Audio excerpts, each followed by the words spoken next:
নমস্কাৰ বন্ধু বান্ধৱীসকল, আমাৰ পাকঘৰলৈ আপোনালোকক স্বাগতম। আজি 5 মিনিটতে কেনেকৈ ঘিউ বনালোঁ চাওঁচোন আহক। এই গাখীৰখিনি গৰম কৰিম এতিয়া। গাখীৰ গৰম কৰি ইয়াত সৰ ওলাব নহয়। এই সৰখিনি কাটিম, কাটি পেলাই ইয়াৰ পৰা ঘিউ বনাম। আগৰো অলপমান কাটি থোৱা আছে সৰ, মানে সদায় এনেকৈ গাখীৰ খেলে কাটি কাটি থৈ দিয়ে। কাটি থৈ দিছোঁ। আজি এইখিনি মই দেখুৱাম কেনেকৈ সৰখিনি কাটিম। আগৰ সৰখিনিৰ লগত একেলগে গোটাই পেলাই আৰু এতিয়া সেই ঘিউ বনাম।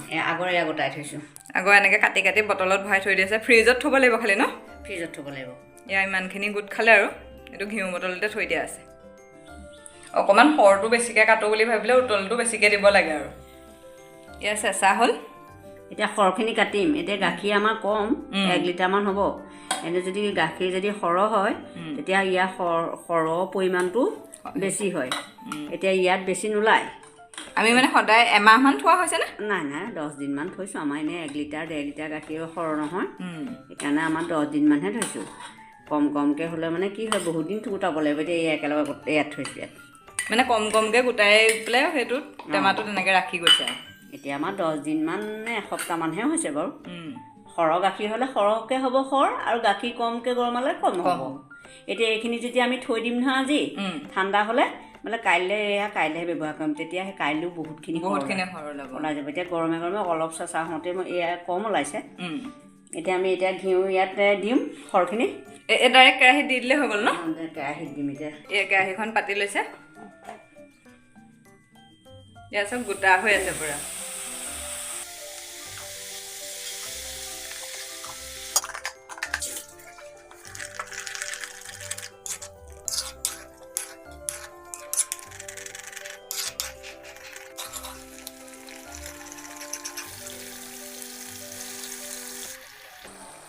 ওলাইছে তেলৰ লগতে দিছে না? এনেকৈ তেলৰ নিচিনাকৈ হৈ যাব হয়নে? অকণকৈ তেলৰ লগতে ওলাই গৈ থাকিব। তেতিয়া গোটেইখিনি বগাখিনি লুকাই পেলাই ওপৰত মানে তেলৰ নিচিনাকৈ ৰিফাইন তেলো যেনেকুৱা হয় তেনেকৈ ওপৰত ওলাই যাব। গাখীৰৰ নিচিনা চব মানে বগাটো পূৰা হালধীয়া নিচিনা অকণমান হৈ যাব। যিখিনি আকৌ নোলায় সেইখিনি নোলায় আৰু।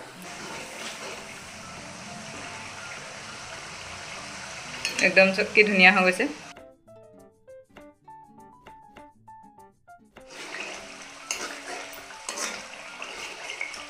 বগা এইবোৰ চব এতিয়া তেলৰ নিচিনাই হৈ যাব। আৰু যদি এইটো ফ্ৰিজত নথয় তেতিয়া গোন্ধাব আৰু তেতিয়া আৰু এটা কথা হ'ল এই সাফৰটো মাৰি থ'ব লাগিব। বাহিৰত থৈ দিলে আৰু কমতে বনাই থাকিব লাগিব। বেছি দিন থ'ব নোৱাৰি মানে 5 দিন 10 দিন এনেকৈ বনাই থাকিব। 5 দিনমানতো হৈ যায় কেতিয়াবা সৰহ গাখীৰ হ'লে।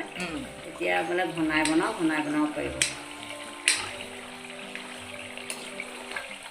ফ্ৰিজত যেনিবা বহুত দিন থ'লেও একো নহয়। এতিয়া অকণমান কাঢ়িম দেই। এতিয়া এনেকৈ চেকনিত কাঢ়িব লাগিব মানে। দাঙি দিয়া। এয়া আপুনি থৈ লওক। এই সীতাবোৰ দিব নালাগে, আকৌ সীতাবোৰ আকৌ গৰম কৰিব লাগিব।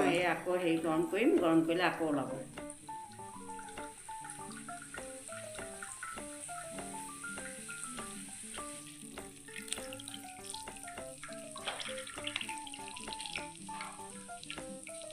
এইকেইটাত ভৰাব লাগিব।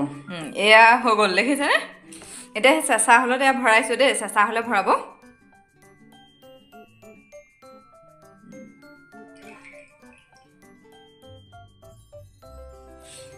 এইটো এতিয়া যেতিয়া এনেকৈ চেঁচা হৈ যাব এনেকুৱা হৈ যাব ন? এনেকুৱা হৈ যাব। এইটো এসপ্তাহমান হৈছে বনোৱা। এইটো এসপ্তাহ বনোৱাৰ পিছত এয়া সৰ গোটাই পেলাই আকৌ এতিয়া এইটো আজি বনাইছোঁ। এই পাছত আৰু এইখিনিও এনেকুৱাই হৈ যাব। এই বটলকেইটা কিন্তু আমি আগতে কিনি খোৱা বাৰু। এইবোৰ মই থৈ পেলাই এনেকৈ ইয়াতে ভৰাই যাওঁ। এয়া চব কি ধুনীয়া হৈছে, একদম খাবলৈ বহুত ধুনীয়া।